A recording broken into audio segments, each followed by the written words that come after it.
All right, welcome everybody to Virtual Throws Conference number 16. We're really excited to have you here. This is Brandon Groover and your host, and here with Rob Lasorsa and Coach Fereshetian from Bates College. We're excited to have Al back. He's our first repeat guest of this, foray into podcasting that we've done here. We're really excited. If you didn't catch his first presentation on the RPP rubric and coaching technical events, check it out. We put a link to it in the comments on YouTube, or you can just hit up the Virtual Throws Conference YouTube channel and check that out. It's a great listen. I learned a lot, had several pages of notes. So we're excited to hear more from Al today. Big thank you to MF Athletic and the National Throws Coaches Association, our sponsors. As you guys are transitioning back to campus and high schools and hopefully getting back on campuses, if you need implements, keep your athletes safe and throw and hit up MF Athletic. They've got things in stock for you.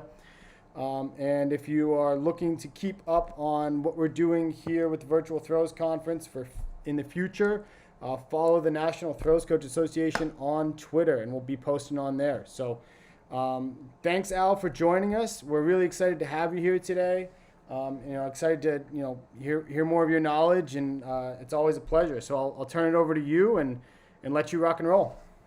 Good. All right. Well, thank you, Brandon, and a big thanks to everybody you mentioned, but also a huge thank you to you, because this whole thing was your brainstorm. Well before the virus ever became an issue last year, and I just appreciate the way you followed through. I got to tell you that these presentations this summer have been just amazing. It's been, I've watched every single one of them, and there's been so much good information to take away, so much information just confirming what you think you know or what you've tried to apply over your lives, and just really amazing to hear some of the incredible stories and some of the personalities you've had on here, Olympic gold medalists and world champions. And I mean, it just goes right down the list. It's just been absolutely fantastic. So thank you to you and Rob and MF and everybody that's helped make this thing possible, because it's been incredibly helpful. I think it's been a unique time for us to be able to get just an influx of energy and enthusiasm into what we do as coaches, particularly in a time when we really can't coach. Tonight, I'm going to be talking about, well, let me say this. The first time I spoke, that was really geared more towards coaching and how coaches can effectively communicate that information. I think there was still some good takeaway for athletes, but tonight's presentation is going to be a little bit more balanced. It has a little bit of both. And I think there has a lot more application for the thrower, that you can apply these things and be able to see significant improvements in your performances. But I think there's also a lot of great information for the coach, and how do we effectively communicate. And when it all comes down to it, probably the last 10 to 15 years, that's all the focus has been in my coaching practices, has been on how can I most effectively communicate this information to my athletes. Okay, it's not how much. I spent a good part of my career thinking about how can I tell these guys how much I know. That's not what it's all about. What it's about is being able to communicate what you know in an effective way, so that there's a result and the athletes can learn from it. So ultimately, everything that I've done over the last 10 to 15 years has really been geared that way.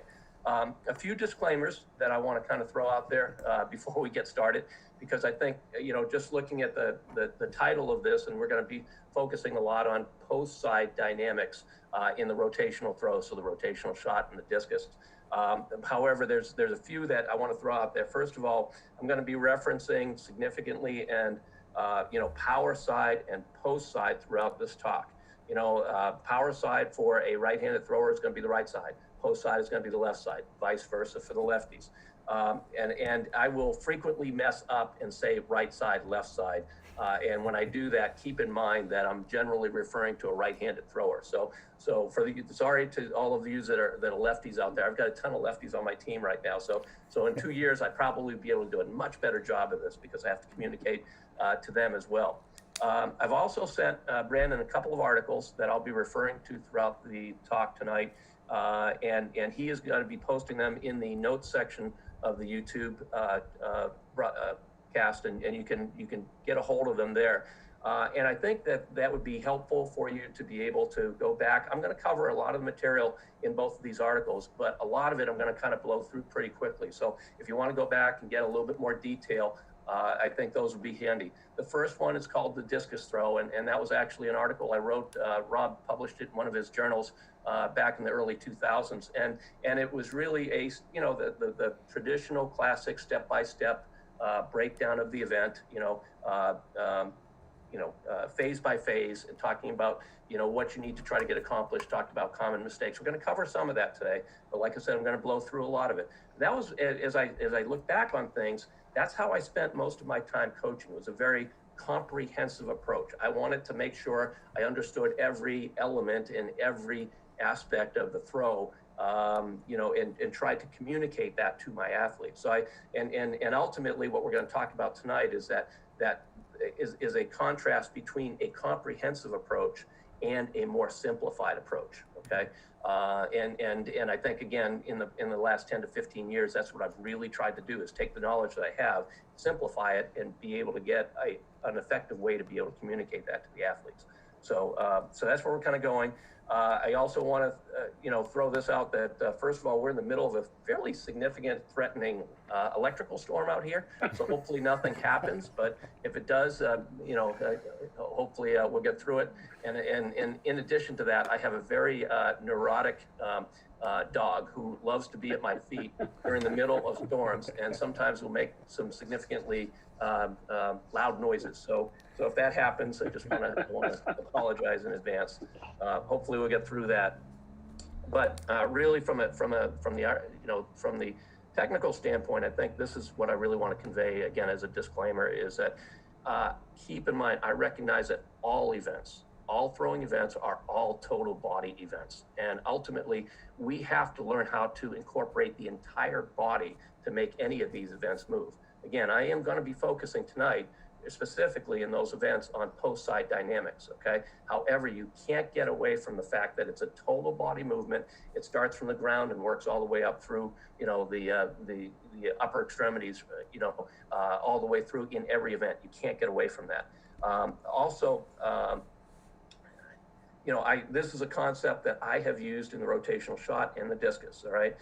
The javelin is an entirely different beast. And when I talk about the javelin, one of the first things, and this has been something I've believed in for years, is that the power side is absolutely critical in making the javelin work. So when I work javelin, I'm talking an awful lot about the power side. I'm talking an awful lot about the right side mechanics. Yes, the left side's important. It's critical. You've got to have a great block to be able to make things work, but the right side has to happen.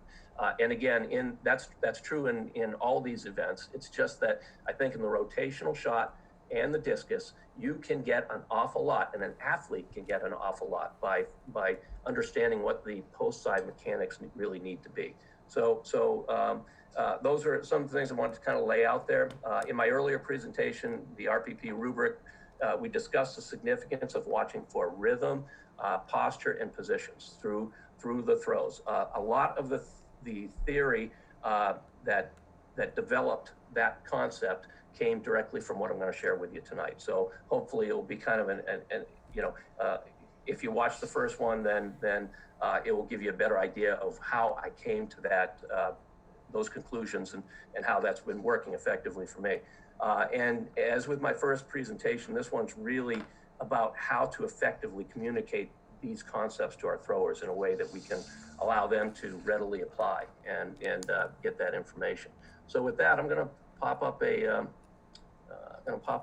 PowerPoint. So I'm going to share my screen here, and give me just a second to get this fired up.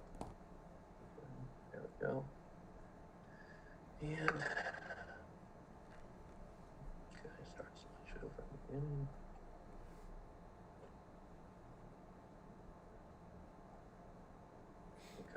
There's you got that. You got that, Brandon? Yep, you are rolling. Good. All right, so we're talking about rotational throws, and bottom line, when I get to this at the end of the presentation, we're going to talk about 3 words: turn, sprint, and stab, and that's going to describe very effectively what we need to try to get done through the post side. As we move on through, what we're really going to be looking at is the comprehensive approach, now simplified. So I'm taking all the information that's important to understanding, to figuring out for athletes and coaches to have a good concept and grasp of, but then I'm going to try to simplify it. In one of the articles I shared with Brandon that's available for you, I'm just going to read a paragraph because I think it will kind of set this up pretty well. I've long based my coaching approach in all events, and specifically the discus, on the long-held basic fundamental principles, emphasizing the understanding of various positions, transitions between these positions, the physical principles like velocity and angle and angular rotational forces, linear engagement. I've always believed that if a thrower understands and masters all of these physical laws and applies them to the event, they will ultimately throw far and throw consistently. And although that's true, reality has demonstrated to me that for the most part, this theory of instruction is not realistic and essentially is not effective. It requires an equal level of investment in theory and practice that we as coaches have accumulated over years of experience. And the truth of the matter is that very few athletes have the luxury of time, consistent guidance, facilities, and patience necessary to make the comprehensive approach a viable process. The result of pursuing an unrealistic approach to learning is frustration for the athlete and the coach. And more devastating, often it leads to a faulty understanding and application of the desired mechanics. So as a precursor, that's kind of where we're going. What we're going to do is we're going to take a look at, we're going to back up a little bit. We're going to take a look at the comprehensive approach and just go through it so we make sure we have a common understanding. But again, all of this information will be available in the articles that Brandon is going to link to. So I hope that you can check them out if you have any questions. So attributes of rotational throwers, I think these are all pretty common sense. Need to be strong, need to be fast, explosive, coordinated, and flexible. Okay, those are all good traits that we want to see in a rotational thrower. And I think a lot of people have asked me, do you have a preference between the rotation and the glide? I think I do. I think I prefer the rotation. I'm not opposed to using glide, and I like using the glide when it makes sense. And I use the glide with rotational throwers for very specific things as well. But bottom line is, I think there's a lot more potential and through the mechanics that are achievable through the rotation. That being said, generally speaking, I have high school throwers come to our program, and usually they start as gliders. A lot of times they rotate, they convert to rotation. Just in the last year, I had a couple of years, I had an athlete come in who was a rotator from day one, never did any gliding, and we've converted him back to the glide, and he's doing very, very well. So I think you have to look at these qualities and characteristics and try to figure out what makes the most sense for the athlete that you're working with. All right, so rotational throwers should possess grace of movement. I had an athlete quite a few years ago, back in around 2010-ish, and who came to Bates as very good thrower, high school discus and shot putter. But what was interesting was he came with a background of ballet. He had been trained in ballet, and that gave him a grace of movement that allowed him to be able to do things that a lot of other athletes couldn't do. And he was able to make up for even some things like lack of strength or other elements by being so smooth and having such a fabulous rhythm and being so controlled. Obviously, balance is important. You can understand, again, how all that would play into effect. And having good kinesthetic awareness, okay? I can't remember who I listened to in this series, but one of the guys that was talking about was talking about how, the first thing I always do, and it's true with me too, is the first thing I'm going to ask a thrower is, how'd that feel to you? Because I want them to get a good understanding. I want them to get a good sense of what they have to do and what it takes to be successful. And I can tell them what I saw, but I'd much rather hear them tell me what they felt. And then I can augment it, or I can adapt it, I can adjust it as necessary. All right, so bottom line is throwers have to be great athletes. And so throughout the course of the summer, we've heard some great conversations from the strength and conditioning perspective, from the technical perspective. One thing that's really important to me is that, I want my athletes in the weight room. I want them getting stronger. I want them doing a ton of work, study, mental work. I want them doing a lot of drill work to develop technique and all of that type of stuff. But we also have to have a component in our program that is helping that athlete become more athletic. All right, so we have to, whether that, we don't run miles and we don't do things like that, but we have to be generating some sort of development and progress as they're just in their overall athleticism. Years ago, back when I first started coaching, I was at the University of Kansas for a while, and as a graduate assistant and working there. And one of the parts of our regular training program was Friday afternoons, we'd go in and play racquetball. And I think for us, that was a great way to get that competitive juices flowing, but it was also just a movement pattern that allowed you to have to kind of become more athletic and do some things. And we had some great battles and learned a lot in there as well, but just becoming a little bit more athletic is a good thing to do. All right, so biomechanical review. These are all things, and we're going to blow through this stuff really pretty quickly because I want to spend more time towards the end talking about that post-side mechanics. So distance of the throw is determined by these factors. I know probably everybody listening knows and understands these. Velocity of the implement of release, the angle of the implement at release, the height of the implement at release, and in the discus, particularly, we talk about aerodynamic effects. There's a number of different angles that we can look at in regards to the flight path of the discus. But these are all the primary criteria that are critical to allowing an implement to go far. And they're basically in that order from my perspective. Velocity of the implement of release has always been, to me, that's the goal from a technical perspective. How can we increase the velocity of the implement of release? If once we get that velocity up, hopefully we channel it through a good angle and a proper height, and then we end up with some good results. So that's kind of a critical part of things. Okay. Components of the rotational throws, and again, this is gone into in a lot more detail in the article that will be posted. So again, you want to take a look at it in more detail, you can look at it there. But we're looking at the wind up. These are the phases and how we break the throw down. How I've theoretically broken the throw down and try to convey it to my athletes. The wind up, the transition, the linear engagement, power generation phase, and then the follow through or the reverse phase. Now we're going to take a smaller capsule look at each one of these and just kind of cover the way I define it, because I think a lot of times coaches might have slightly different terminology, and it's good to kind of make sure you're on the same page. So with the wind up, all right, this is the first movement of the throw, generally in the opposite direction to the throw. It helps to establish the separation between the hips and the shoulders. The phase ends when the thrower begins to move in the direction of the throw. There's a lot of things. Again, the article goes into a lot more descriptive processes of what you need to do and how you need to do it. But these are some of the common errors that I see that I try to eliminate right off the bat. Too many preliminary swings, swinging back and forth all the time. All that does is tends to throw off your balance, and it doesn't put you in a stable position to be able to initiate the throw.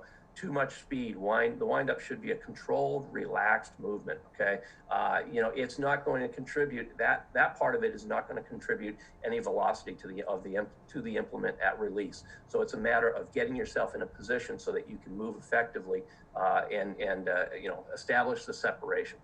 Loss of balance will affect all remaining phases in the throw. I'm a big believer that what happens in the front of the throw is a direct result of how you executed the back of the throw, the back of the circle. So bottom line is you've got to make sure you can get to the point where you're going. Now, as we're going through these elements, what I'm trying to present to you is that comprehensive approach of how, generally, probably most people spend a lot of their time trying to convey this information to their athletes, okay? Another error that you can make is over-rotating during the wind-up. I see that happen a lot, and then you lose good arm position with relationship to the body and the discus. In beginners, we see this a lot too. They'll, at the end of their wind-up, they'll invert their hand position to hold the discus, and hopefully by the time we get to college, we can eliminate that. But for the most part, that just introduces a lot of instability and a lot of inconsistency in how you're going to release it. And this is interesting, because when I listened to Ryan Krauser a few weeks ago on talking about the shot and watching his videos, he clearly takes his weight over his right during his windup, but he is very good and effective at moving that weight over the left side when he comes out of the circle. And I would say that's a little bit more of an advanced level skill from my perspective, at the level of the athlete that I'm working with for the most part, I want to minimize some of that variability. So I'm going to try to prevent. I don't want too much weight on that right side. In the discus, I'm going to try to keep it fairly balanced, and I'm just going to come around. And our cues are: I want you to wind up slowly. I want the post leg, which I want the post leg to turn with the wind up, so that the upper body can rotate and get around. I want the wind up to end with the body, head, the shoulders looking down the left sector line for a right-handed thrower. So those are some of the keys that I want to see. I want to see tension. I want to see. I talk about this all the time in the discus. I want to see a wide angle from elbow to elbow. So as far as you can get those elbows apart, all right, that's where I want that arm position to be established. Okay, and it needs to run right directly through your shoulders. But I want you to be wide, elbow to elbow. And then work on that. In the shot, it's a little bit different. And again, maybe because of the level of athlete that we're dealing with, and I am dealing with, even the best athletes we've had are all developmental athletes. They're all, starting at a level and then progressing and moving up through. And you can always modify these as you go along. But initially, in the wind up, I use a term that I call posting up, and that is, I want you to wind up, but I want you to stay over that post leg. So we're going to actually apply some pressure back. I think the weight of the ball, I think the size of the circle, it makes it a little bit more effective to set up that nice big wide sweep of the power leg that I want to see as we get going a little bit later on. So in the discus, I like to stay balanced. In the shot, I like to post up, stay over that left side a little bit for that right-handed thrower, and rotate back into that wind-up position. All right, so then the transition, to me, all of these are critical, but to me, this is where your throw is made or lost.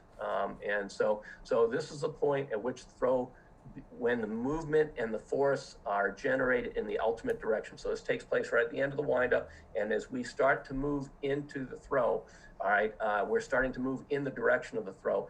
The athlete moves from double support to a single support phase. And that is absolutely critical. If you aren't in balance, and Krauser and so many of the other guys talked about this, Tom Walsh was talking about this a lot too. If you're not in balance out of the back of the circle, you're going to be fighting yourself the rest of the way through. Gravity is a nasty thing that will, if you don't have it under control by being balanced, then it will control you throughout the rest of the throw. So this is when we transition from that double support to that single support phase.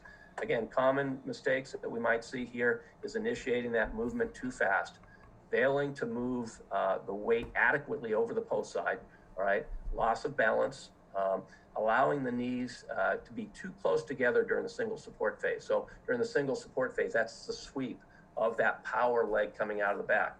I want a wide sweep. I want my knees, I want good separation and good width between my knees all the way around through. So if I see the knees coming really close together out of the back of the circle, I know that we're probably not setting up. We're losing a lot of the force that we can be generating. All right, and we can talk about some of that stuff a little bit later as well. So loss of balance, allowing the knees to be too close together, leading with the post arm. And again, this is a common trait for most guys. They know they got to turn in, so they're going to yank in with that free arm. And a lot of times that causes them to dive into the circle. Even with pretty advanced throwers, you can see that happening an awful lot. One of my favorite models, if you ever want to watch somebody who does this, is probably as well as anybody that I've ever seen, is the former great Cuban thrower Luis Delez. If you watch his videos, he comes out and he just posts up so beautifully with that left arm as he would work around that left leg in the back of the circle. And great demonstrations, plenty of him on YouTube. So you want to see that idea of staying back with that upper body. He does it really, really well. Okay, then allowing the throwing arm to unwind and catch up to the rest of the body. And that's usually a result of pulling in with that free arm. You pull in with that free arm, the other arm's going to follow it, and then you're going to lose a lot of separation that you established, in your windup. Okay, so now we shift to the third phase, and that's what I call linear engagement. So to this point, it's been pretty much all rotational out of the back of the circle. Now we're going to start talking about driving through, the center of the circle. So this begins once the athlete is rotated sufficiently out of the back of the circle to allow the sweeping power leg an unobstructed movement into the center of the circle. until double support is, and linear engagement continues until double support is reestablished in the power position. Okay, power position is when we get both legs back down the ground and we're in that classic position in the center of the circle that we want to try to hit. So so this is critical, because this is where we take the rotational aspect of the discus and incorporate the linear drive through it. And I'm going to talk a lot more about that later, so we'll just again move through this. Common errors in some of these things is landing flat-footed on the power leg in the center of the circle. You've got to stay on the ball of the foot in that power leg. If you don't, all rotation is going to stop. As soon as that heel stops, rotation stops of the foot. The rotation of the foot stops. Rotation of the lower body stops, and everything unwinds around it. You can't prevent it. So you've got to stay on the ball of the foot, move through there. I believe, and I mentioned this as one of my disclaimers, all of these throws are total body throws. The total body has to be working together. So although we're talking about a specific element that something is doing, we have to realize that there's an incorporation of the entire body through every one of those movements. So we don't want to be moving body parts aggressively independently of the rest of the movement. That gets back to my first presentation. We talked about rhythm. You want to really establish good rhythm right off the bat, and you want the whole body working together as you can move through it. Being off balance due to a poor transition phase, that's going to create a lot of problems. Allowing too much weight to slide forward before grounding the post leg, that happens a lot as well. If we turn the linear engagement into too much linear and forget that there's still a rotational element involved, you're going to find that all of your weight is going to come through the front of the circle way too quick, and chances are you're going to blow right through the front and not be able to save any throws. So you got to make sure that you're keeping the weight back, completing, and this is a concept I've been working on a lot the last 3 or 4 years, is completing the rotation of the power leg into and through the center of the circle. And those words are very, very important.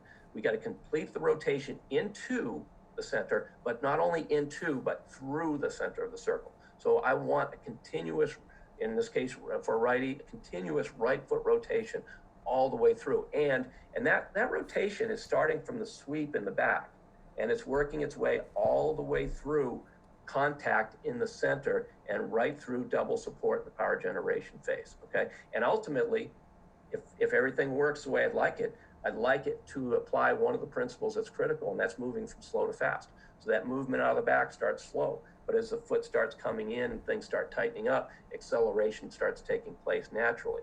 And then other mechanics are going to allow that to facilitate. So I'm looking for that right leg to continue to increase in rotation and progress in its rotation. Another error is floating the left leg, and I see that a lot. There's a lot of drills that you can use to incorporate to try to improve the action and the movement of the left leg. We're going to talk a lot more about that as we get going. And then again, obviously losing the separation. The whole thing about the discus is staying relaxed with the upper body, letting it go back, and letting it stay back for the ride, and let everything happen underneath it, and try to work the legs, the hips, the whole body underneath it with that discus just being that last thing to come around, getting that big long whip that we can get. All right, so that's linear engagement. Power generation, this is when we've established our power position, when the athlete reestablishes double support in the center of the circle, and it continues through the release of the implement. And one of the big things I always emphasize is I want to maximize time spent in double support, okay? And you can do that. You can do that a number of ways. The first way is you need to establish it as quickly as you can. All right, so you want to establish double support as quickly as you can. The second way you can do it is by having good throw mechanics, good release mechanics, and maintain it as long as you can. If you can establish it early and maintain it as long as you can, you're going to have more time over which you can generate force with both legs coming up through the implement. So that's, and it's interesting because the second one, maintaining it as long as you can, is almost counterintuitive, because we're trying to get rid of that implement out of our hands as quickly as we can. But we've got to do it by channeling summating all the forces from the ground up, right up through the the entire body chain up to the upper body. So that's what we're looking at. Again, common errors. We talked about some of these here. Power leg making contact with the ground stops the rotation, allowing the upper body to unwind, lose separation. Failure to close off. That's a term I use in regards to rotation of the hips into the throw. Now, I've used this for many years, and closing, I watched hundreds and literally probably thousands of throwers, and any decent thrower is going to, in virtually any event, is going to get their hips around to square to the front of the circle. Okay, particularly in I know we're not talking about the javelin, but particularly in the javelin and the discus. Okay, those athletes that are able to stay with it a split second longer and drive that hip past the left hip are the ones that are really going to really, because what happens is when that hip comes around, after a certain point, it's going to come around and down. Okay, and that downward movement is going to be just enough force that's going to be driving down into the ground, that's going to keep you in contact with the ground longer. If the hip just stops at square to the front, then you're going to be quick to jump off of that back leg and you're going to come off that back leg.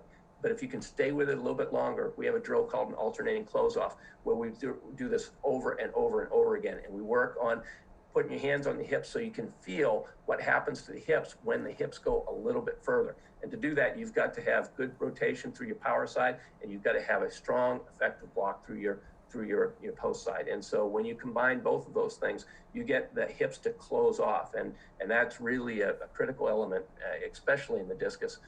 You want to make sure that's happening. Obviously with the discus, we have, you can scoop the arm, you bend out the post leg, and this happens with both events, but you want to make sure that post leg is strong, and that's the brick wall that you're going up against. And if that wall isn't a brick wall, then ultimately you're just going to blow right through it, and as soon as you blow right through it, you come right off the back leg, you come right off your power leg, you've lost the ability to generate any additional force. And again, another point of emphasis for our program for the last few years, I'd say last 5 to 8 to 10 years, has been the effective use of the post arm. The post arm can contribute a lot to these throws, and ultimately, I think it's something that I spent most of my career just poo-pooing it and overlooking it, and a matter of fact, coaching against it from the standpoint that I wanted to make sure we were developing the power through. The last few years, I've spent a ton of time working on how to make that post arm effective, and when it is used effective, it's amazing. The whip and the punch and the explosiveness that you can get out of your upper body, and then ultimately failing to maintain double support through your release. So that's power generation. Follow through, again, pretty darn quick here. It's an important phase. It's important for people to understand. I do believe in reverse throws. I know there are some great non-reverse throwers out there, and all the power to them. I love studying them. I love watching them, but I still feel like a reverse should be a natural result of good mechanics. And so it's not. We'll do some drills occasionally if somebody's struggling with it, but for the most part, it's not something we coach. It's something that we expect to happen when we apply everything else that we're trying to get done. So this phase allows for the deceleration of the body after the release of the discus or the shot. When the event is executed properly, it's a natural reaction to the forces generated. All right. Some of the common errors, and probably everybody's seen this, is your athlete hits a great throw, and you're just loving watching it. It's going out, and it's going out, and it's going out, and then all of a sudden you see the red flag go up. The red flag goes up because the athlete knew it was a good throw too, and the athlete decided it was more important to watch how far that throw was than to complete the movement and make sure he saved the throw. I've told my athletes over and over again, if the throw is good enough, you have plenty of time to execute your reverse, and it will still be there when you come around and save your throw. So we're going to try to work on that. Excessive bouncing after a full throw. I had a very good multi within the last few years who had this tendency of just bouncing like 15 times after every discus throw. And I don't know how many times I saw him take that one bounce where it would go right on the rim and back in. Everything else didn't have to be there, totally under control, but he just had this thing where he just keep hopping, and then sure enough, one would lose balance and he'd be out and lose a good throw. Reversing foot position prematurely, failing to maximize the time spent in double support. So here we go. So all of that as a quick introduction to where we're going. Those are the general concepts to be accomplished through the comprehensive approach. That's taking the comprehensive approach. That's taking the event and breaking it down and saying, you got to do this, you got to do this, you got to do this, you got to do this, you got to do this. And ultimately, what does it leave? Okay, well, what are our goals? And our goals are we want to be relaxed and loose out of the back of the circle, okay?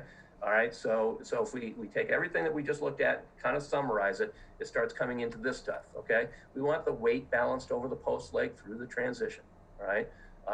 Stay with me if you can. We're going to keep moving through this stuff. We want an effective sweep of the power leg around the post leg into and through the center of the circle. I stressed that a couple of times already.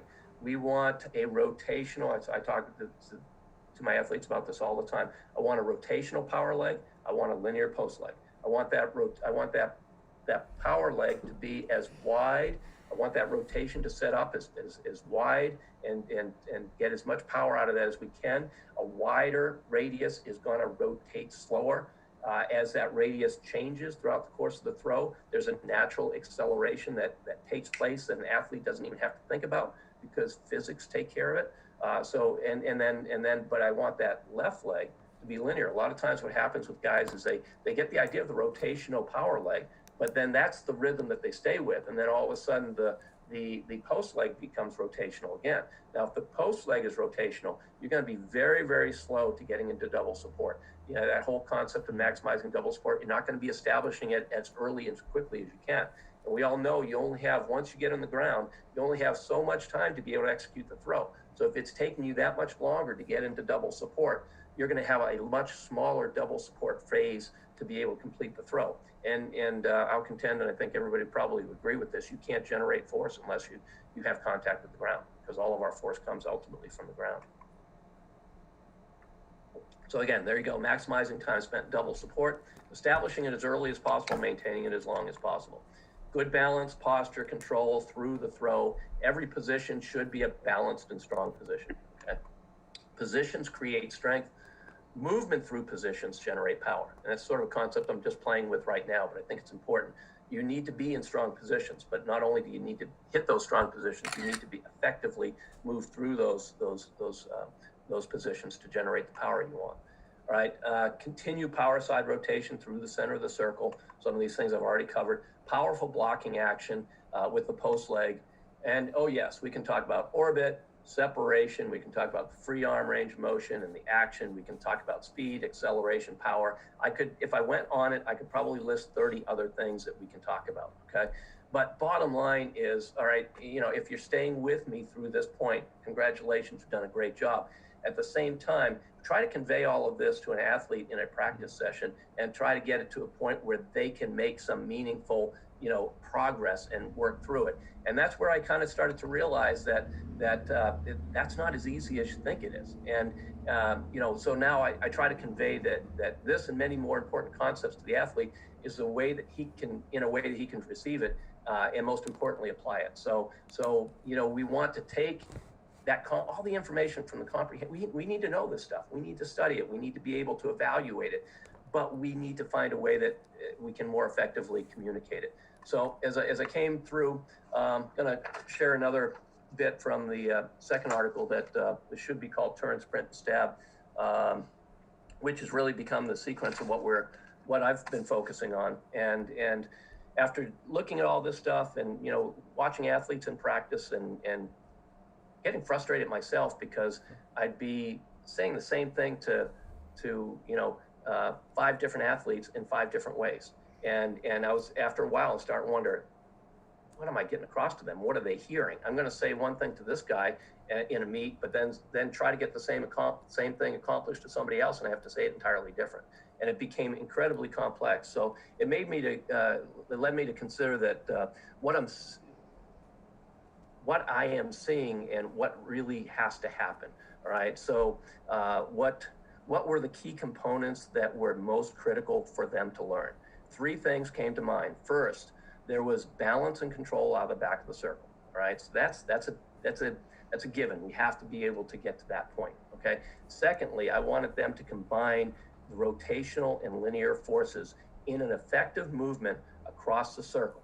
All right, so that's that concept of taking that transition, combining linear engagement, using the nice wide power leg sweep with a good action of the post leg coming across the center. It's combining all of that technical stuff.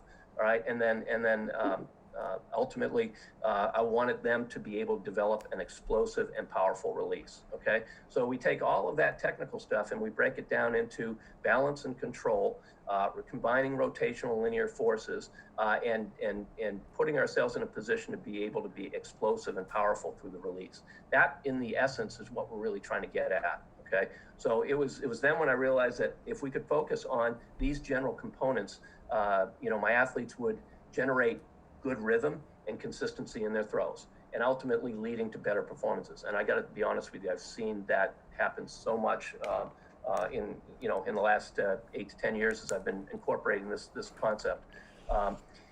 As I considered the objectives, I noted that they could be best accomplished by focusing on on 3 post side actions. Simplifying these principles even further, I realized that all the technical objectives I wanted the athlete to acquire could be described in 3 verbal cues: turn, sprint, and stab. So now when I go out to the circle, and this kind of plays into the earlier presentation I made on having a rubric to evaluate performance and move through. This is kind of where it all started from, and as I was able to get to this point, identify that if I can focus on these post-side mechanics, then and simplify the process, then hopefully we're going to see some results, and the results have been good. So turning, we're seeing that that nice rotation out of the back. The sprint across the circle, and I think everybody can see the similarity of a sprint right there as we move on through, and then ultimately the stabbing action up front. Okay, and as we have really identified these things, this is something that's easy for the athletes to be able to receive and to be able to apply. All right, and so this is what I've referred to as post side dominant throwing in these events. All right, the turn. Simply focusing on turning out of the back of the circle has allowed the athletes to figure out how to turn, how to balance, and how to control their initial movements in the events. Drills can be introduced to work on that skill as needed. Some athletes don't turn far enough, others turn too far, while most have an issue with transferring weight during the turn. The simplified focus on turning to the point where they are prepared to sprint across the circle to solve many of these annoying faulty applications. So I can get away from a ton of the things that I was talking about earlier and just work on making sure that they're balanced and in a good position to sprint across the circle. So in 2 different positions, but you can see some nice dynamics setting up here, or 2 different angles, but you can see the same positions essentially happening here as they're working into the center, establishing that turn, making sure they're getting balanced over that post leg and then moving. All right, so that's step number 1. The second one is sprint. Okay, and as we work on the sprint, once an athlete has completed they can now, once the turn has been completed, the athlete can focus on the sprint. That is a release from the back of the circle to the front of the circle, and it encompasses the concepts of linear engagement and airborne rotation, and that's a concept that I've used for years. One of the guys I've studied in the discus, thoroughly is Wolfgang Schmidt. I think still probably the best technician that I've ever seen in the discus, had such a natural transition from his transition and rotation to the back of the circle to that power position up front, incorporating that linear engagement. Did such a beautiful job of using that power leg out of the back into and through the center of the circle without any hesitation, without any hitch at all. And then you would notice also the quickness of that left leg. And one of the things I really focus on, and it talks about here, the greatest speed of movement is from the post leg release in the back of the circle to the post leg contact in the front. The faster an athlete can move from the back of the circle to the front of the circle, the more power the throw will be able to incorporate in the throw. Now that might seem like, okay, it's just got to move the leg quicker. Well, that might be part of it, but the path in which the leg moves is also very important. Because if you have a long range of motion or a long path, even if the movement is quick, the ultimate result is not going to be as quick as you want. So you need to have an effective, powerful movement coming off the block leg, but you also have to have a efficient path of the left leg from the back of the circle to the front of the circle. And everybody knows this old adage that the shortest distance between 2 points is a straight line. So I want that post leg to be as linear as possible. I want the power leg out of the back to be as rotational as possible. I want the post leg to be as linear as possible. And that's one of the concepts we use to try to, get to that point of maximizing our time spent in double support. It helps us establish it sooner from that point. Faster an athlete can move to the back of the circle, to the front of the circle, the more power the thrower will be able to incorporate in the throw. So turn, got that, you got it balanced, under control, work the dynamics of the sprint coming across, okay, and then ultimately get to the stab. And again, this is another post side action. This concept helps the athlete realize and feel that the grounding of the post leg at the front of the circle is like pulling the trigger of the gun. Okay, nothing happens until that post leg comes down and makes contact. Everything happens once that post leg comes down and makes contact. So that is absolutely critical. I want a strong, quick post side that initiates the blocking action of the legs and the hips and results in the acceleration of the power side of the body and the legs and the upper body. This term, and I like the term stab. I think it's a critical concept. I like that concept and that term because it refers to a violent action, and that's what that post side has to be. It has to be a strong, powerful movement. And this is a great picture. It's one of our former throwers, Sean Enos, from a few years ago.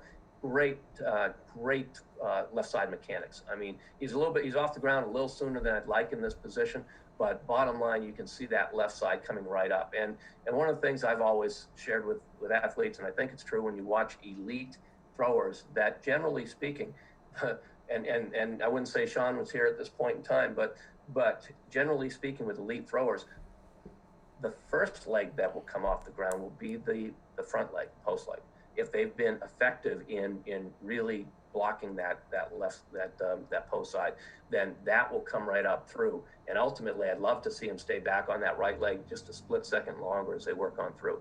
But I think that, the terminology is important. Turn, we can understand that. Sprint, we're starting to really move and drive across the circle. But then stabbing that thing down up front really is a critical element to allowing all of it to come together. All right, so, and these are, and I covered this in our last presentation, but I think it's good to look at because I think these are, when we get back to considering the rhythm of the entire event, these are the things that we want to be able to see. And these are three principles that I want to apply and ultimately want to apply to every movement of the body all the way through the throw. We want to go from slow to fast. So that windup is going to be a nice relax. It's going to be a slow movement. But then as we come out, we're going to be working on accelerating, ultimately generating maximum release velocity, at that point of release. And we do that by making sure we have that acceleration built in. So that's a critical element. And then we're going to work from low to high. All right. You can refer to this again as from the, if you look at the center of gravity of the body, you can look at that. I like to look at it body part by body part. I can watch the power leg out of the back. I want to start with a low wide sweep and then elevate slightly into the center of the circle. That sets us up to have that nice airborne rotating position, which allows us to stab that front leg down that much quicker and ultimately be in a position where we can establish that double support faster. And that works very well. And obviously it applies to orbit. As we work through the orbit, I want to have low points, I want to have high points. So you can take all of these concepts and apply it to virtually every element of the throw. And then ultimately we want to go from wide to tight too.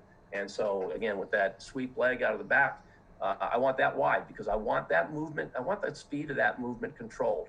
A wider radius is going to slow down the rotation in the back of the circle. As you complete that rotation into the center and the radius shortens up because the foot starts coming up underneath the knee and the power leg continues to rotate into the center, then all of a sudden you start rotating faster. If you're really good with that post leg and you have a nice linear path of the post leg from the back of the circle to the front of the circle, that's going to increase that acceleration even more. And then you put that left leg down with that strong stabbing action, and that's when everything is just going to come through and just explode and hit together. And that's when you see throws that you don't expect out of athletes. So with that, I don't know if you've been taking any questions, Brandon, but I'd be willing to open up some questions. I've got some videos I'd like to share with you, just kind of showing you some of the concepts that we use as we work on through, and I'd be willing to kind of answer anything that you might have in mind. Yeah. Um, I'm curious, Coach, as we start, of how are you incorporating, um, simplifying some of these concepts of the throw for your athletes. Obviously, in the cueing, it seems like a big part of it's happening there, but um, is it also how are you incorporating that kind of simplicity in in the programming and like what you're incorporating and setting them up to feel some of these things?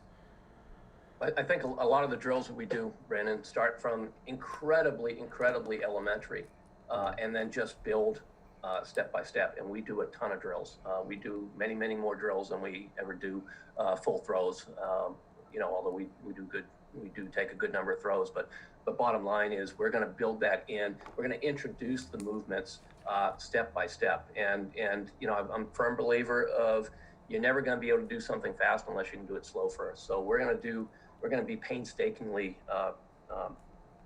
diligent at trying to make sure we're getting mechanics. I've used the same sequence of drills for many years. I've got videos.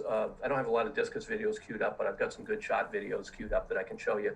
And a lot of and by the way, most of these apply to the glide too. So those of you that are gliders or want to know more about the glide, you can see a lot of it because so much of the mechanics that take place once we hit our power position, or what I refer to as position number 2, are similar all the way through. All three of those throws, whether you look at the glide and the rotation, the shot, and the discus, you can see a lot of the same things taking place.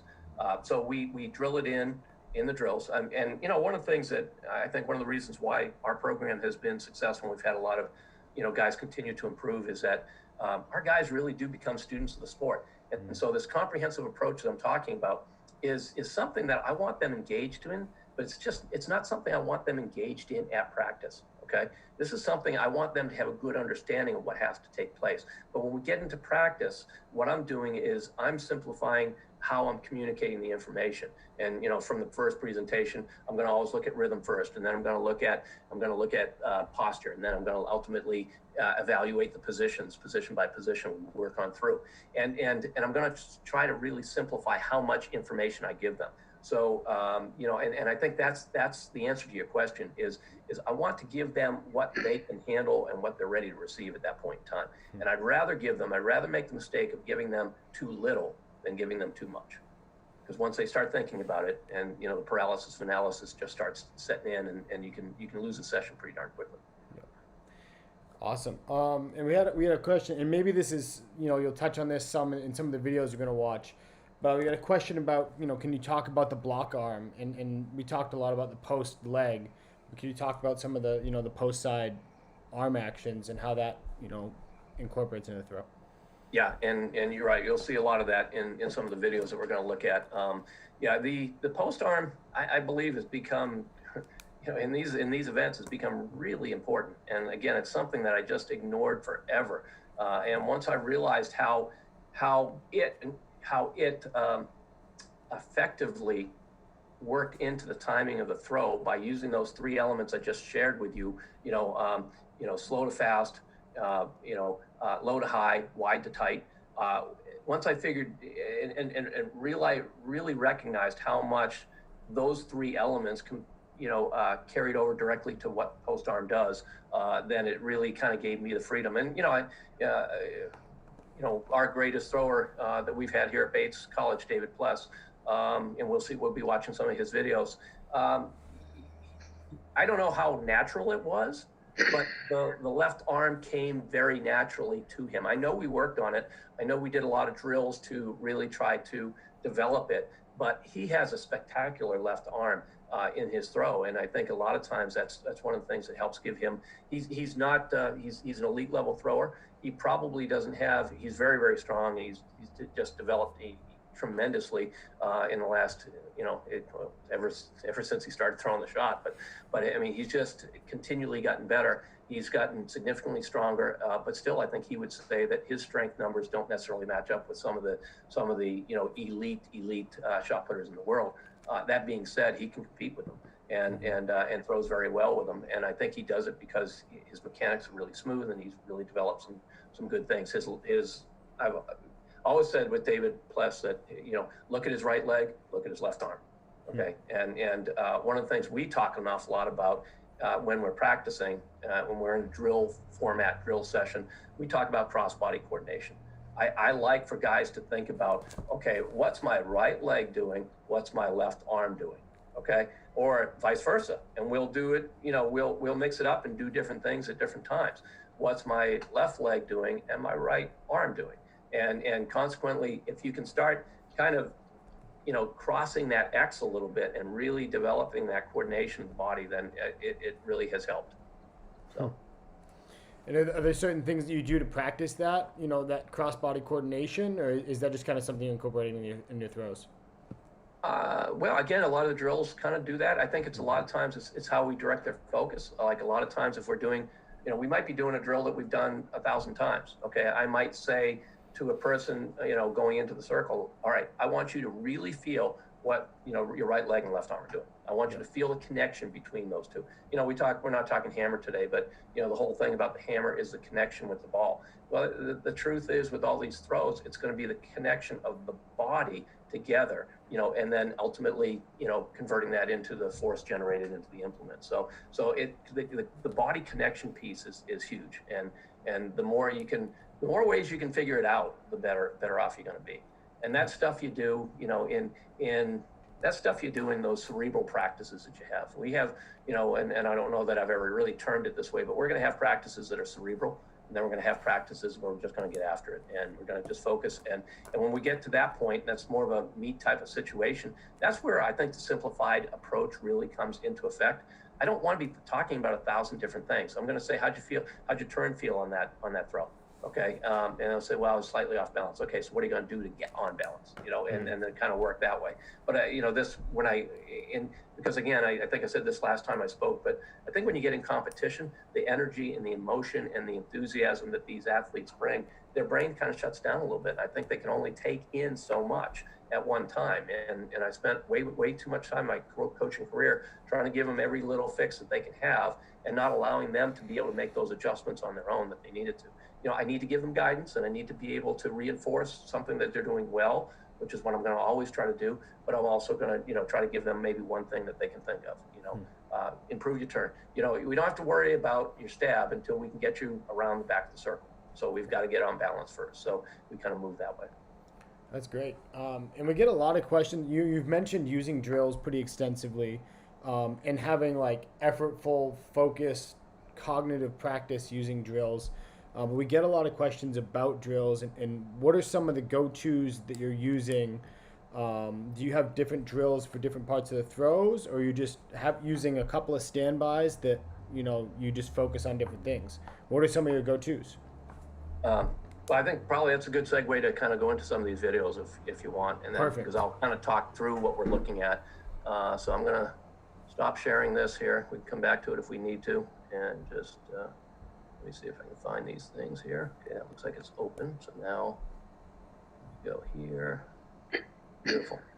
Okay, so this is now most of these that I pulled up here for a demonstration today are shot drills. So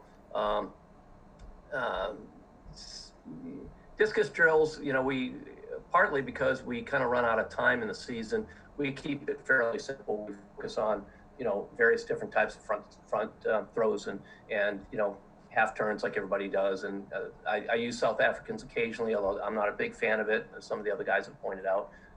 And then we'll break down throws.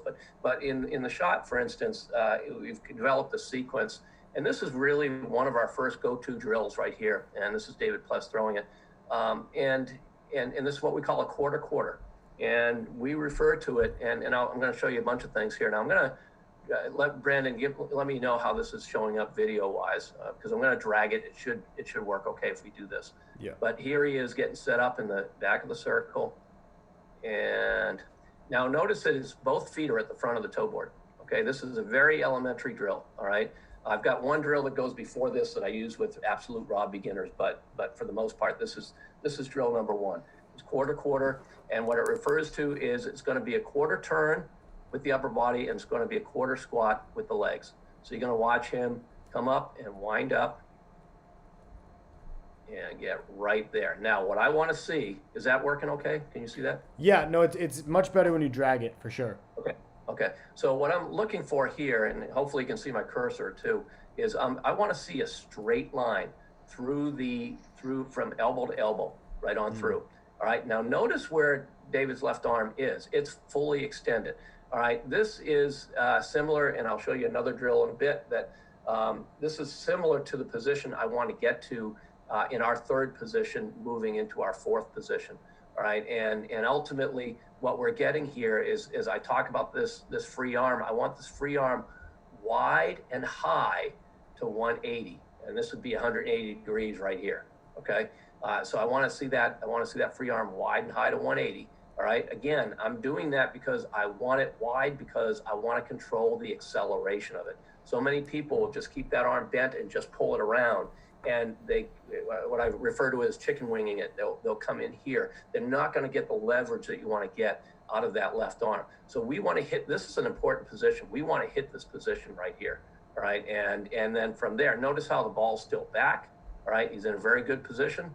All right. And now all he's focusing on right now is he's focusing on pulling that, now he's going to move into what we call our fourth position, and that's going to be with that blocking arm. So now that arm is going to go from a long lever to a short lever as he starts pulling in through the elbow, okay? And then as he stands up through the throw, you'll see it. Now, here's another position I'm looking for, all right? Right now, beautiful line right here, right through the upper body, all right? I want to see his shoulders get 180 degrees of rotation from this position, okay? So from this position here, I want to see him get full rotation through the release of the implement. So here he comes, right? And here comes the left arm, pulling it down, locking it, and then pushing with the right side right through the release of the implement. Now watch this position right here. Full extension, look at the shoulders. Shoulders have completely reversed position. He got 180 degrees of rotation through his upper body. Okay, so that means his entire upper body is behind the ball, and that's going to generate some great strength as he moves on through. Again, just watch that movement from here, wide and high to 180, position 3. Now we're going to block in with that left arm, hit it down hard, drive through the right side, press up, rotate the shoulders all the way through the throw. I like for the athlete to try to keep his eye on the ball as long as he can. So he could maybe keep his head over there a split second longer, but overall, very nicely done. All right, so that's a quarter. That's a drill we're gonna start practice with every single day. So because we're training to get that left arm out there, okay, and then we're training just that one blocking movement of pulling it in and getting it to initiate the release at that point in time. Right, so that's an effective one. Right, I have to switch to another one here, so hold on for a second. All right, and share screen. And let's see. All right. So this is Sean Enos, and he's taking this. This is what we refer to as step back throw. So we did a quarter, which started at the front of the circle. Now you notice he's starting in the exact same position. Every drill that we do is going to build on exactly what we just did. Okay, so this is a step back throw. A little higher so I get the controls. All right, and here he goes. Now he's going to step back into. I referenced position 3 in that last one. Weren't quite in position 3. He's gonna step back and establish and hit position 3. And here he goes right here, coming back. All right, so now this is what I want to see in position 3. There's really a great setup right now. I want his weight back over his right side. I want him high on the ball of the foot. I want that right foot essentially pointing straight down the right sector line. He's a little more toed in, but it's not bad. I want that right foot pointing directly down that right sector line. Okay, so that's a visual cue that we can see, we can understand. All right, notice again the arm position. He's in that wide and high position to 180. Brandon, you've been in our facility. You know, in the center of our facility, at the top of the ceiling is a blue NCAA sign. And one of the things I always tell my guys is I want you to point to where you want to go. All right, and so they're finding that position right up there, and they're going to be pointing to that sign. And then I want, again, just as Dave did, nice long line, elbow to elbow, right through the upper body, right here. Now, what he's going to do from here is he's just going to tap out He's going to tap out with that post leg. So what that means is he's just going to pick up the post leg. First of all, if you don't have your weight back, you can't pick up your post leg. So it's a good position to be able to figure out. He's going to pick up that post leg and then he's going to put it right back down. Now I want that because I want to start programming in that left foot contact is the trigger of the gun. That's when everything happens. So he's going to come back in just a second. You'll see him kind of lift up that left side right there. Just a little lift, still trying to stay down with the body, but just lift that leg, put it down. Now, when he hits that left leg down on the ground, I want to see that left arm coming down with it. And he's a little soft in this left leg. If I showed this from the side, I wouldn't like it so much. But bottom line is, he was a very good thrower, but he's probably his sophomore year, so he's still learning a lot of things. And at the same time, even with great throwers, it takes forever to master some of these things, as easy as they might seem. So, but he left side's down. Now here comes the left arm coming around through. He's rotated that right side. I really don't like that head position. I'm sure we worked on that a lot to try to keep his head on the ball a lot longer. But you can see again that movement, that full rotation of the shoulders. He gets that 180-degree rotation of the shoulders right through it. And so that shoulder is, and this is a good view because you can see it, that shoulder's still behind the ball as he's pushing and extending. That's going to give him a lot of effective strength as he releases that ball coming through. The ball's not out to the side at all. He's pushing that shoulder right through. The arm's just an extension of that movement. Another thing he does very well here is if you look right here at the end, look how much he's rotated that right side. Okay, and you've noticed that these drills have all been non-reverse drills. All right, we're going to really focus on trying to be able to do a lot of these throwing mechanics before we ever get to the point where we're putting it all together. So great rotation through, and Sean was an absolutely fabulous discus thrower, and I think that's why he naturally had that great rotation of that right leg. He just knew how important that was. But that's, so that we took the first drill and we added a step back, get your weight back. So we came back to here, get your weight back, and then tap out of it. So we start programming in left leg contact, everything else fires, okay? Could have been a little bit better. But again, early on in his career, not a bad start. Okay, good. But Brandon or anybody, Rob, you got any questions? Want to hop in as we get going? I've got plenty more to show, but yeah, we've got two. One I'm assuming you'll probably get to in one of the videos from Rosalind asking for the right-handed thrower. What's the correct right foot movement of the right movement? What is the correct movement of the right leg from initial turn going into the power position? So that's one we have pending still. Say that again. Give that to me again. I'm sorry. For the right-handed thrower, yeah. What is the correct movement of the right leg from initial turn going to the power position? Okay, beautiful. That's a great question. Real big point of emphasis for us. First of all, I want a wide sweep. I want the sweep to go from low to high, so I want a wide low sweep out of the back. I think a lot of throwers initially kick that leg up really high, and then it has to come. It goes from up to down to up again, and I just think that's just, there's a lot of movement in there that doesn't have to be there. I like to eliminate movement that doesn't have to be there so you can be more efficient with what you want to do. So I want a low, wide sweep around. Now, here's the key, all right? I want the knee and toe out all the way around the outside of the circle until you get into the center, all right? I want to use the inside of the leg to complete the rotation of that power leg into the center of the circle. So I don't want that power, and I see this with all my throwers, I don't want that power leg to be driven by the quad. Okay, now you said, well, coach, it's a sprint across the center. Yeah, it is a sprint, but it's a rotational sprint because we're coming out of a rotational position. So when that power leg, that right side, and for the right-handed thrower, that has to stay rotational into and through the center of the circle. I see a lot of guys start with a fabulous sweep, and then right at the end, they convert it to a linear drive or jump across the circle. And they effectively eliminate the rotation that they're trying to generate across.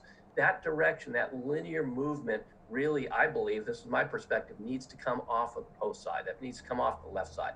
You want that right side to stay rotational into and through the center of the circle. I've said that now probably about 6 times in this presentation. I want that left side to generate that linear movement going across. So that really good question. Knee and toe out. We'll put a cone out there. we'll put a cone out there pretty wide and cause our athletes to work on getting around the cone. And what I tell them is I don't want the foot around the cone. I want the heel around the cone. And if you don't get the heel around the cone, to get the heel around the cone, you have to keep the knee and the toe out. Otherwise, you're going to turn that leg in, you go to your quad too quick. So that's definitely something that we look at. And you said that right leg, once you're off into your flight phase, you're trying to get that right leg linear to the front, or that that post side is going to be linear to the front. Just to follow up on that question, is that correct? Yes, and it's not going to be exactly linear, but you want to get it as linear as possible, because there's natural rotation already built in to the movement. So you've got to be able to deal with that, but you want that post leg to be as linear as possible. I think we'll see that in some of the throws here as we're coming up. That's good. Perfect. While you load the next one, Zachary Nichols is asking, how far do you put the cones out when you're trying to get that heel around them? Okay, so you can see my screen right now, right? Yep. Okay, so you can see my cursor. I'm going to put it out here. Now I might start in here, but as we get a little bit better, I'm going to put it out here because I want it out. I want it out, and I want them to really have to work around that outside. Okay, and usually I'm going to put it out, but I'm going to put it in too a little bit because we want to feel that transition taking place to the front of the circle. So I usually come off off their heel and over. If I were to guess, I would guess 12 to 14 inches, something along that lines. But I want it out there. And again, I want the heel around. It's not just a matter of putting your toe around it. I want the heel around it. Sometimes I'll put it out even further. And I'll tell the guys, I want you to kick the cone. I've seen people do that before. I want you to kick the cone with the inside of your foot. If you can kick the cone with the inside of your foot, you're actually kind of getting the idea and the concept of what I want to accomplish. I don't do that a ton, but I will do that occasionally just to emphasize emphasize what we're trying to get done. Great.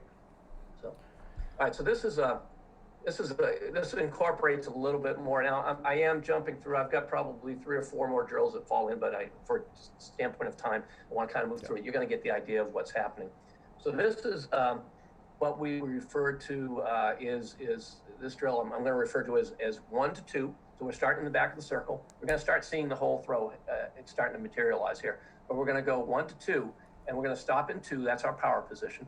And then we are going to move slow to 3. So now we're back into that 3rd position, and then we're going to tap and go and finish the throw from there. So you get a chance to watch, all the elements of it here. So here is the windup right there. Okay, so again, this is, I'm going to find it right there. Okay, so right there, that's the extent of his windup. And I mentioned in the shot, if you noticed in these last few frames, watch how his weight comes back over his right side. So he's here winding up, and now he's actually pushing back with his right leg to get his weight back on the left side, and that's what I refer to in the shot, rotational shot, as posting up.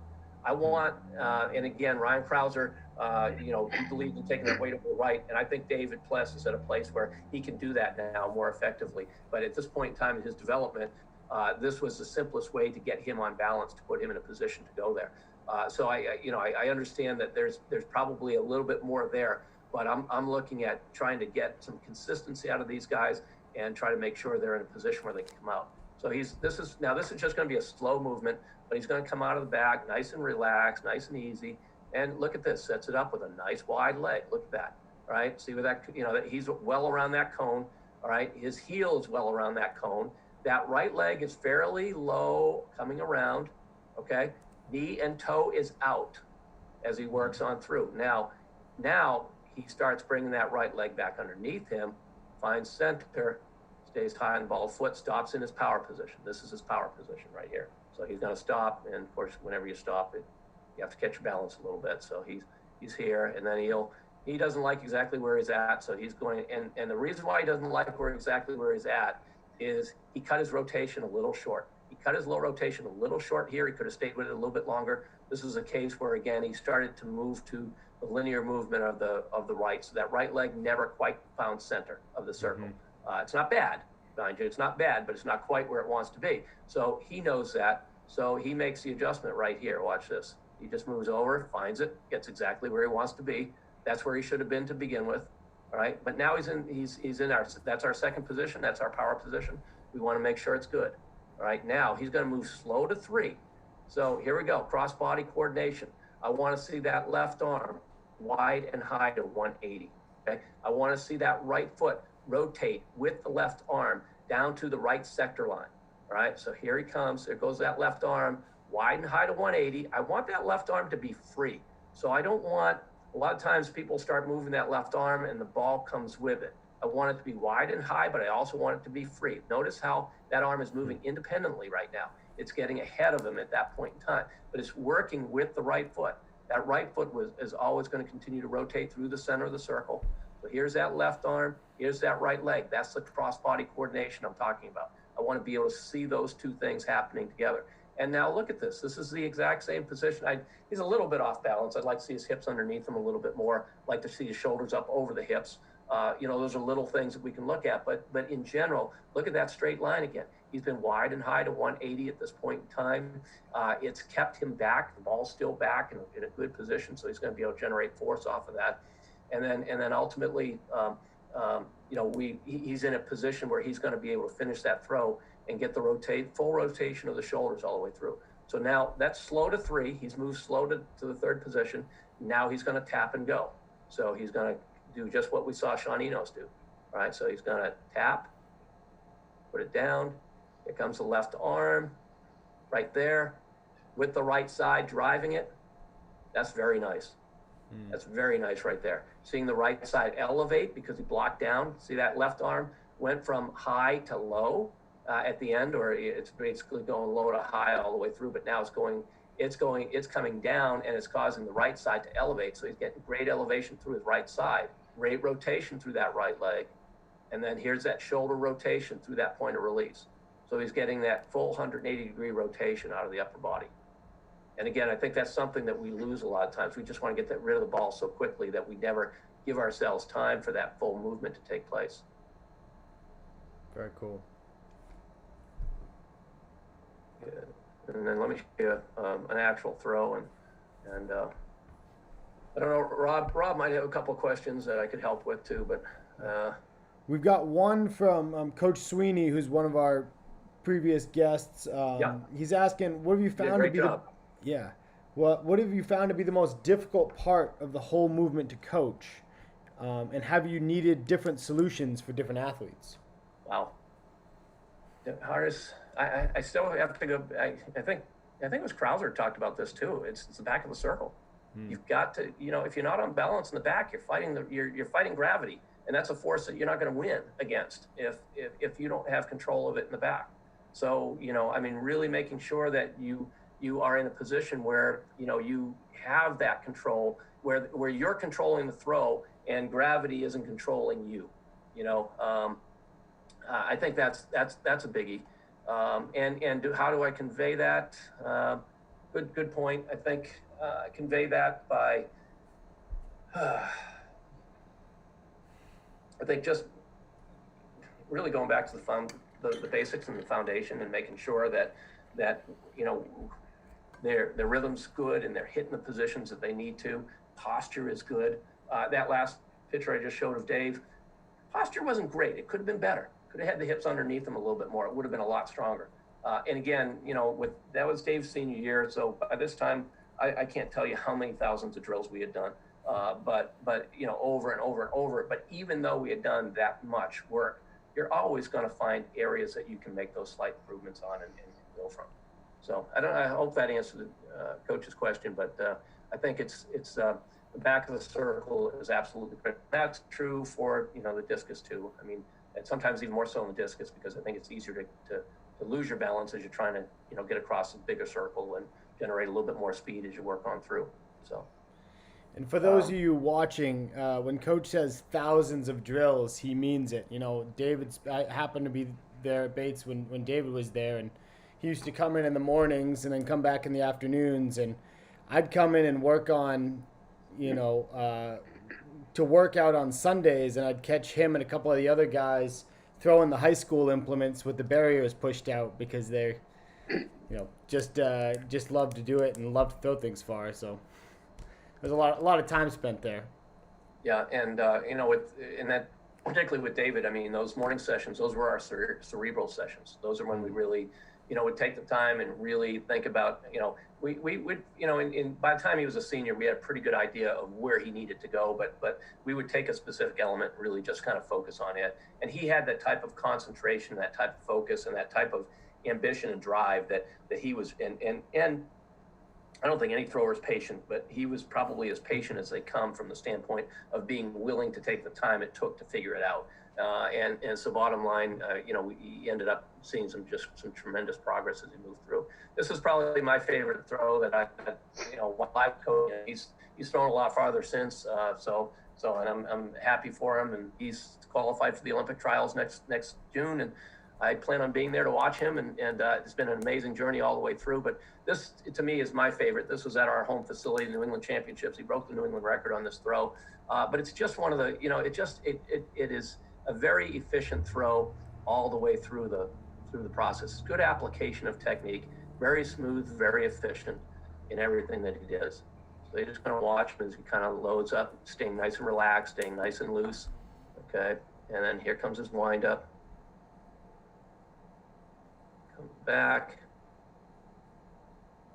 All right, posts up.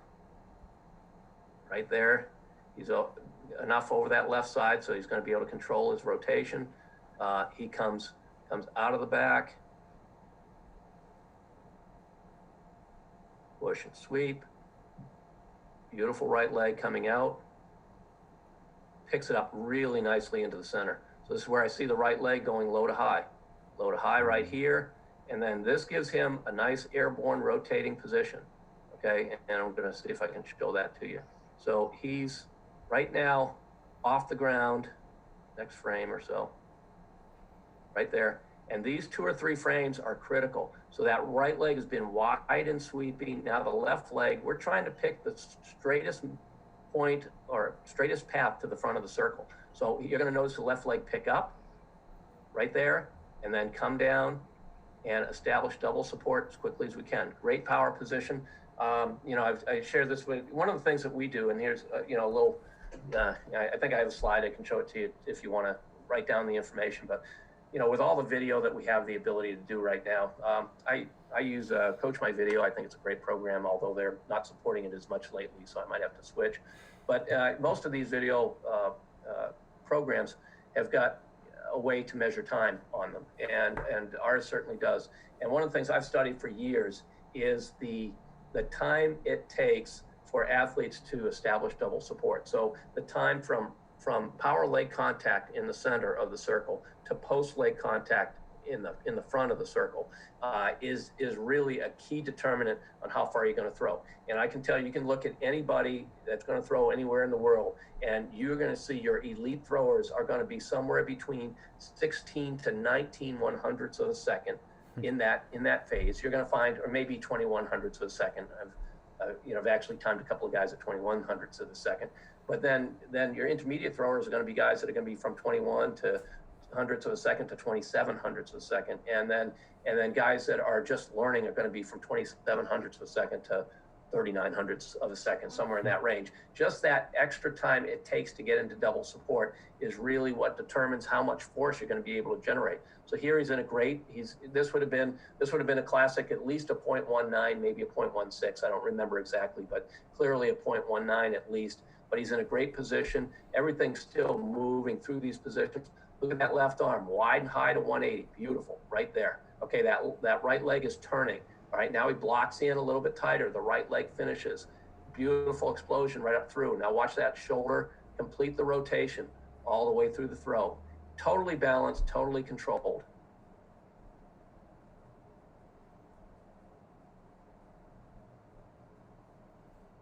And I love that reaction. Anytime you see that reaction of a thrower coming out of the circle, you know it's a good one. So, that's the whole thing. And you can see the movement of the right side coming in. You can see that left side dynamically driving across the circle. And if you were to picture, if you can see my cursor, if we drew the path of that right leg went way out and around here, and then in and around into the center of the circle. The left leg once it pushed off, it does follow a little bit of a crescent moon approach to the front of the circle, but we want to try to keep that as straight as we can. And I like to see that left foot pick up and then go down, because if we pick that foot up and then put it back down up front, all of a sudden that is contributing to the stabbing action that we want up front. If that left leg is low and sweepy to the front, it's going to make contact with the ground, but I'm not sure you're going to get that stabbing action that we're really trying to get with that post side. So I like that left foot up, and that keeps it a little bit more linear, and then you can strike it down, and that just causes everything to accelerate very nicely. Awesome. Nice. That was really impressive, Coach. Thank you. Hey, Al, on his power leg coming out of the back. Yes. So you're coming out wide with the toe and heel as wide as possible, right? Yep. And then at some point you're trying to kick or push or drive the outside of the heel and outside of the power leg towards the middle. Is that accurate? I don't really look at it that way. I understand what you're saying, because what I'm really looking at, and again, it's that point I've mentioned, is I want to see rotation into and through the center of the circle. So I want to stay on that rotational movement of that right leg all the way through that process. Okay. So the only thing that really happens in my mind, and the way that it kind of works, and the way that we coach it, is we go from a wide leg position, okay, which is going to slow down the rotation out of the back, and slowly, as you approach the center of the circle, you're still using the inside of the leg. You're still trying to keep the knee and toe pointing out around the outside of that radius. Of, if you were to draw the radius of that circle of that leg in through the circle, I want that knee and toe pointing out all the way around. I don't want to try to get a lot of high school, coaches will teach you, turn your foot and get it to 12, to get it to 12 o'clock.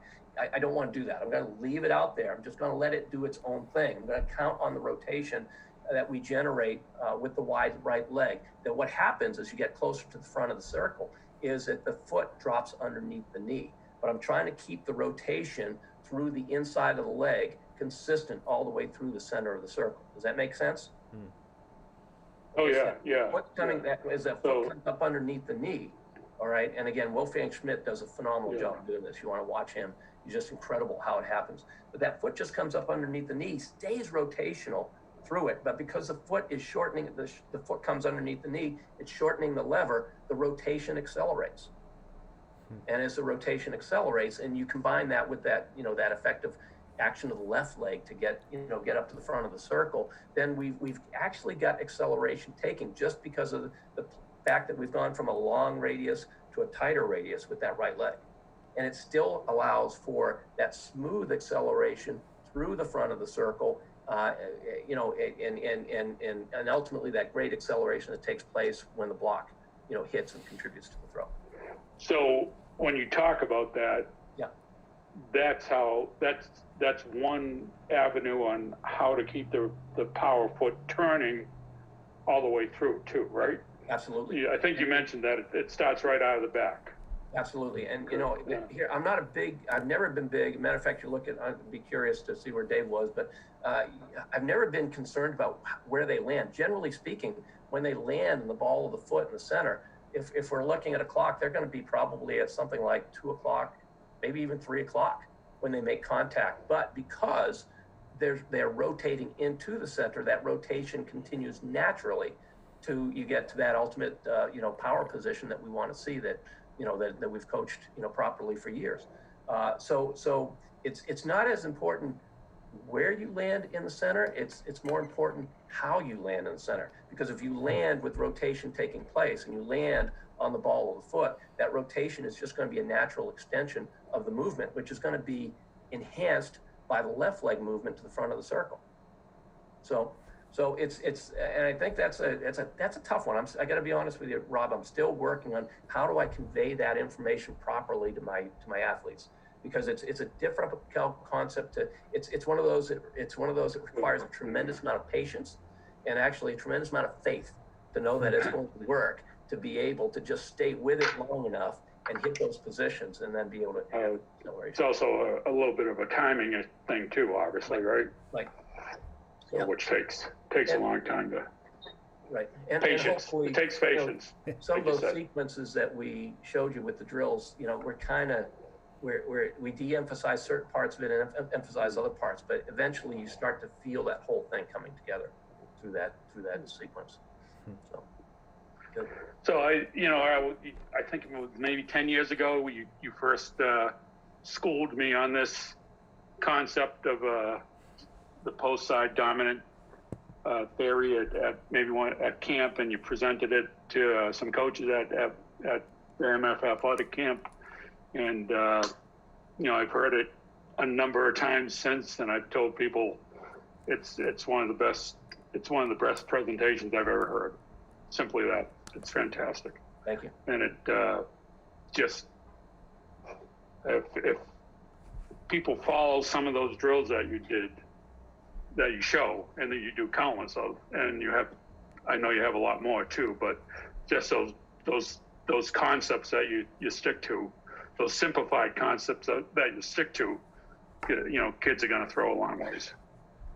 Yeah, it's really since I wrote this article, and I think I wrote that article around 2010, 11, 12, somewhere in that range. And it was right when I was, we just saw a huge drastic increase in our performances, not just one or two guys, not just David and Sean. I mean, everybody was improving by 15 feet, and so when we started getting into it, and they were just becoming it allowed them to become much more athletic in what they were doing, because they only had to focus on a few things, and consequently, try to get, like I talked about the first time, get that rhythm going. If they get that rhythm going, understood the concept of the rhythm, then a lot of those other little parts would just start falling into place naturally. And as you take the reps, your body is naturally going to find the most efficient way to be able to do things, and then I'm just, trying to help them get through that process. So. And for those of you that want to, are watching the replay or didn't hear us mention it earlier, we'll put it in the comments at the end here, and they're in the comments, up a little higher. Coach has made these articles available, and you can watch his earlier presentation on the RPP rubric, where he'll go over a lot of this stuff as well. So definitely worth the time to read and check out. And yeah, good stuff. Boy, as time goes by fast, I just looked at my clock. I had no idea what time. Hour and a half. Impressive. Oh, wow. Boston Bruins game starts in about 20 minutes here. Oh. Rob, I thought you'd have one question for me. No, I'm leaving it a secret. Oh, well, I do know. I want with two questions. Can you do 20 overhead reps with your right arm right now? No. I can do 20 bench presses with my right arm. Oh, that's good. 20 overhead Coach, 6 weeks ago, Coach had a replacement surgery on his shoulder, so he's doing well. And then I know the key to your coaching was that David always brought you coffee and donuts every morning, or one donut, until your wife stepped in. Yeah. So, and this COVID thing has been kind of interesting, because, keep in mind, those of you that are getting nervous, a throwing coach having his shoulder replaced, keep in mind that I was never a thrower. So you can't blame it on throwing and lifting. I was a runner, and I should be having my knees replaced, but those seem to be working fine. So you don't have to worry about, what your long-term effects are going to be. But yeah, bottom line, really nice to get it done, and feeling a lot better. And hopefully by next fall, by the middle of fall, I'll be doing some overhead presses. So good. Awesome. I think we're good. Well, you want to stay on for a minute or two after? Yeah, well, thank you so much, Coach. It's a pleasure to have you. Like I said, hang out for a few more minutes. Maybe wrap up the live stream here. But thank you again for coming out. And I think we're all excited. We can maybe see a little bit of something on the horizon to at least get some practices in here. And In the meantime, it's been great, getting a little smarter, thanks to you, while we're still stuck inside. Before we go, huge thanks to Rob for helping us, advertise this and the work he does with the National Throws Coach Association.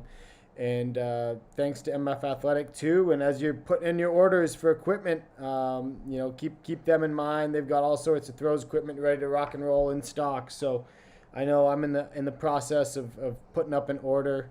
I tried to do throwing inventory, but I was locked out of my field house when I went in on Monday. So, I'll later in the week. But thank you so much to Rob and MF, and thank you again, Coach Fereshetian. And we will talk again soon. Great. Thank you.